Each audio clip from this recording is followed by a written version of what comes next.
ಸಂಘದ state junior college Ramdurg ಸಂಪನ್ಮೂಲ ಗುರುಮಾತೆಯರಿಂದ ಉಪನ್ಯಾಸ.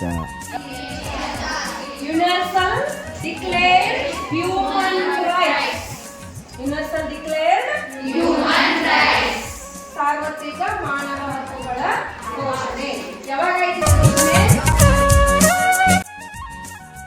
ಸ್ಫೂರ್ತಿ, ಅಶ್ವಿನಿ ಯರಡ್ಡಿ, ಸುಧಾ ಪಾಟೀಲ್ ಹೀಗೆ ಹಲವು ವಿದ್ಯಾರ್ಥಿನಿಯರು ತಮ್ಮ ಅನಿಸಿಕೆಯನ್ನು ಹಂಚಿಕೊಂಡರು.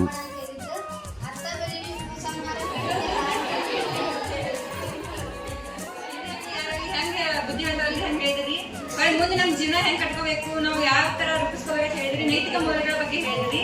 ಅಭ್ಯಾಸದ ಜೊತೆಗೆ ನಮಗೆ ನಾವು ನಮ್ಮ ಸಂಸ್ಕೃತಿ ಹೆಂಗ್ ಬೆಳೆಸ್ಕೋಬೇಕು, ನಾವು ಹೆಂಗ್ ನಡ್ಕೋಬೇಕು, ಯಾವ ರೀತಿ ಹೆಂಗ್